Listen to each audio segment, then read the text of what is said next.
Olá, meu nome é Maria Silvia Gonçalves, eu sou autora deste livro, O Mundo na Sala de Aula, que foi publicado pela editora Parábola.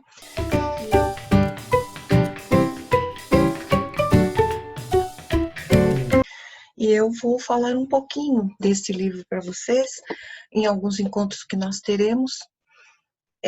Vou começar explicando o porquê, né, do surgimento desta obra. Durante muitos anos, eu lecionei língua portuguesa e literatura, tanto no ensino fundamental, no ensino médio, e sempre priorizei a leitura como a principal atividade a ser realizada na sala de aula. Talvez porque eu tenha sido desde muito pequenininha uma leitora voraz, então eu sempre acreditei na leitura como a grande chave de transformação de uma pessoa, então eu sempre priorizei muito a leitura nas minhas aulas. Mas, então, o que acontecia? Eu ficava frustrada com os resultados. Nem sempre todo aquele trabalho que eu realizava correspondia às minhas expectativas. E isso foi me deixando muito intrigada durante muitos anos, eu quis descobrir o porquê, então eu fui atrás de teorias linguísticas, de estudos, e através da professora Maria Tereza Fraga Rocco, ela me orientou, me deu algumas indicações de leitura, e também através de um pesquisador chamado Marcuski, um linguista também, um trabalho maravilhoso que ele realizou na análise de abordagens de texto em sala de aula, eu fui chegando a algumas conclusões. E a principal delas é que as atividades que são realizadas na exploração de texto, elas nem sempre são significativas. O que falta nessa exploração para transformar o aluno num leitor mais proficiente são justamente atividades inferenciais. Que são atividades inferenciais? Aquelas em que você aciona todo o conhecimento do aluno, conhecimento linguístico e extralinguístico também, e através de raciocínios, através de abstrações, você leva esse aluno a conclusões que não necessariamente estão presentes no texto que ele está lendo, né? Então, essas atividades realmente elas fazem o aluno dar um salto qualitativo na leitura. E eu descobri isto fazendo muitas pesquisas, eu apliquei questionários enormes em professores de todos os ciclos, de escolas públicas, de escolas particulares, e sempre lendo como era feito o trabalho em sala de aula, e também fazendo esses estudos, eu acabei chegando a essa conclusão. Então, nos próximos encontros, eu vou detalhar mais o que são essas atividades, como desenvolvê-las. Vou dar algumas sugestões, que é o que eu faço no livro, cujo objetivo aqui é justamente ajudar o professor a trabalhar o texto na sala de aula e ter um resultado mais compensador, né. Todo educador, ele sabe que, quando ele está diante do aluno, a questão ali é a formação da subjetividade de um indivíduo, né. Então o professor ele tem que trazer para si a responsabilidade, assumir a responsabilidade da formação desse indivíduo. E nós sabemos que toda formação ela está pautada em valores, como dizia Paulo Freire, né, não há neutralidade na educação.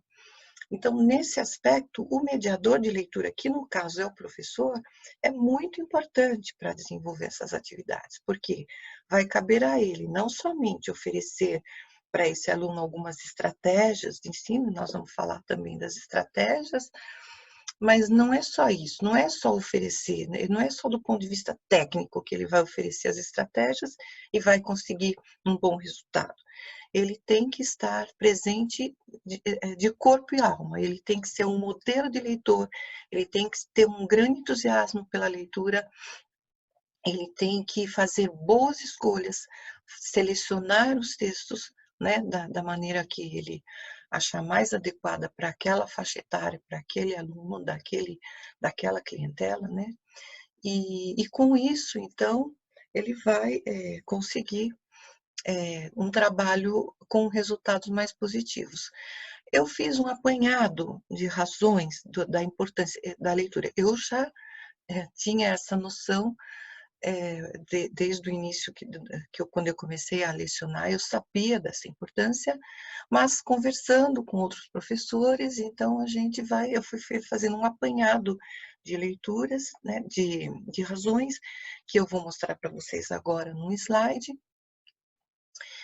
E justamente como eu gostava de trabalhar a intertextualidade em sala de aula, na exploração de texto, as coisas acabaram se casando e nos próximos encontros eu vou mostrar para vocês como que a importância da leitura e a intertextualidade se ligam, né?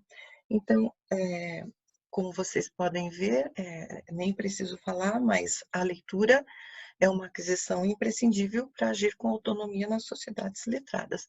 Nós vivemos imersos, né, na sociedade letrada, e a pessoa que não tem o domínio da leitura, ela está em grandes dificuldades, né?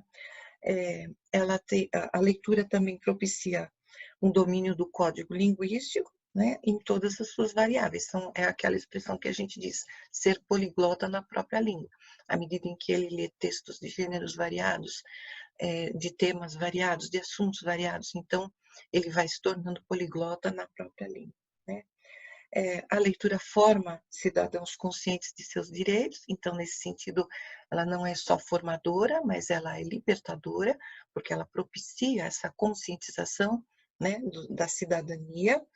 A leitura possibilita que o aluno introjete as estruturas linguísticas da escrita, né, porque às vezes o aluno ele pode falar muito bem, né, a língua nativa dele, mas na hora de escrever é diferente. Então, o grande acesso à leitura vai fazendo com que o aluno vá introjetando essas estruturas linguísticas da escrita, né?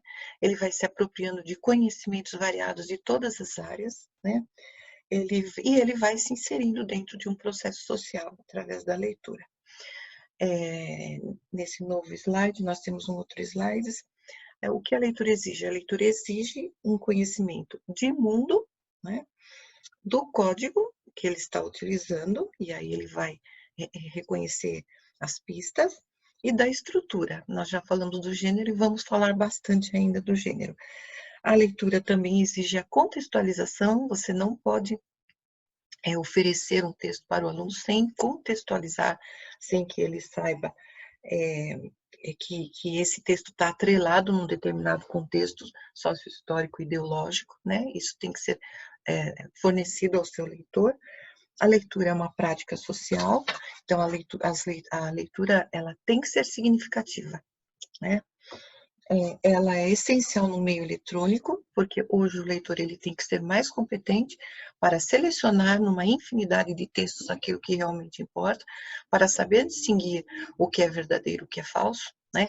Então, ele tem que ser um leitor bastante competente também dentro do meio eletrônico.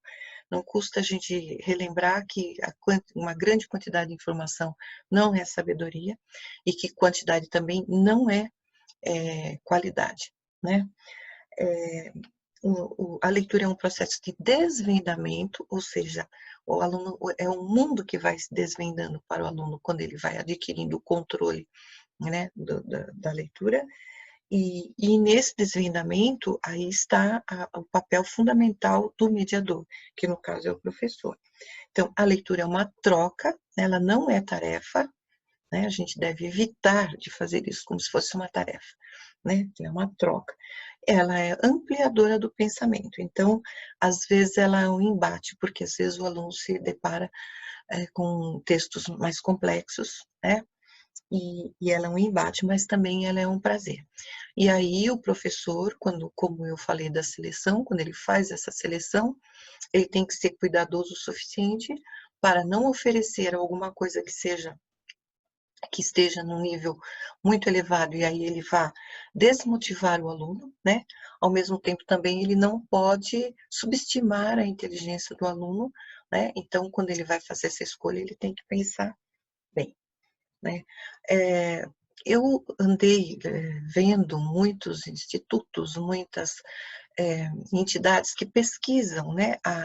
Fazem uma avaliação do aluno brasileiro e no livro eu apresento várias dessas pesquisas, mas vou só citar uma agora, para exemplificar, o Programa Internacional de Avaliação dos Estudantes, né? Ele é feito a cada 3 anos, com alunos de 15 a 16 anos, e o aluno brasileiro, ele sempre se sai mal, né? Então, se vocês olharem aqui nesse slide, nesse novo slide, vocês podem perceber, de 2000 a 2015, as médias do nosso aluno nunca chegam na média considerada, vamos dizer, ideal, né, pelo programa, que seriam 493 pontos. Então, em 2018, houve uma ligeira melhora, né, mas mesmo assim, 50% dos alunos que participaram não conseguiram, não atingiram o mínimo de proficiência em leitura. Se vocês olharem os pesquisadores dos analfabetos funcionais, né, é um percentual bastante assustador. Isso significa que o aluno, ele frequentou a escola durante muitos anos e ele, às vezes, não é capaz de, num anúncio de emprego, por exemplo, identificar o local onde ele tem que comparecer, né? Então, são dados que eu apresento no livro preocupantes, de como a gente tem que ainda avançar muito na questão da leitura com o nosso aluno, né? Eu fiz também, quando eu estava fazendo as pesquisas, eu fiz uma lista de fatores, que vocês vão ver no próximo slide.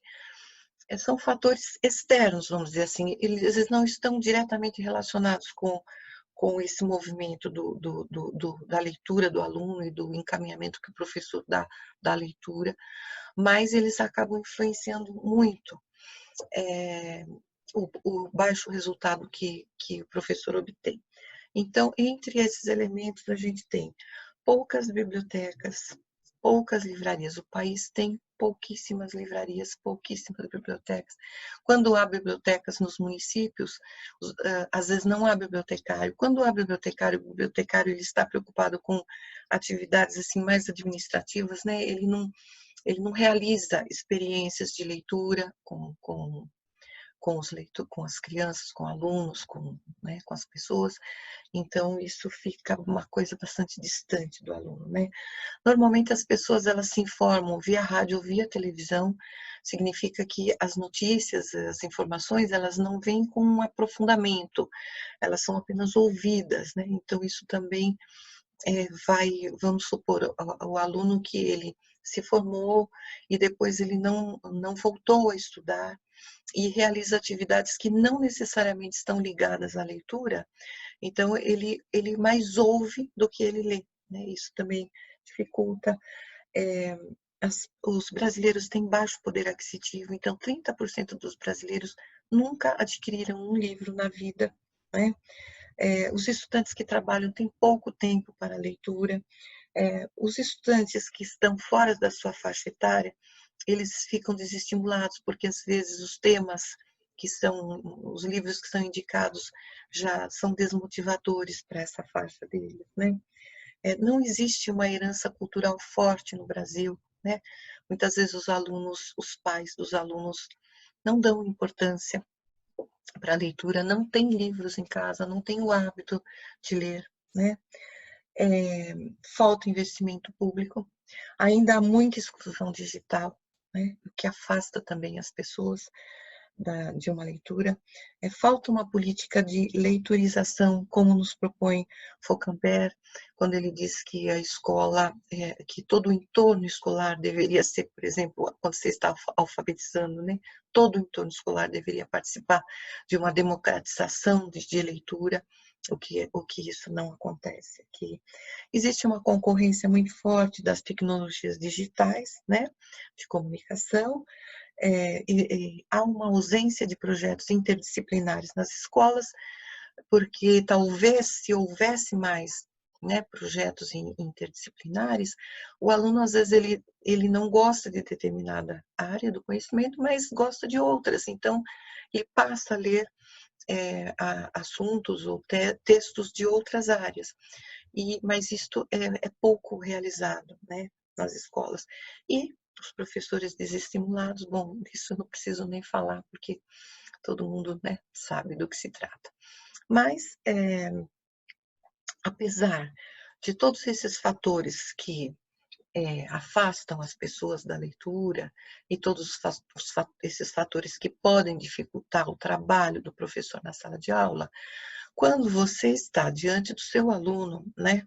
Então aí você tem o seu projeto. Então aí, independentemente de qualquer outra coisa, no momento em que você tem que escolher o seu projeto, você pode sim optar por atividades mais significativas, por atividades que não sejam mecânicas, que não fiquem trazendo apenas o óbvio, mas que possam possibilitar esse seu aluno de atingir um resultado mais eficaz. Então, você consegue formar um leitor mais eficiente, você consegue realizar uma atividade mais produtiva.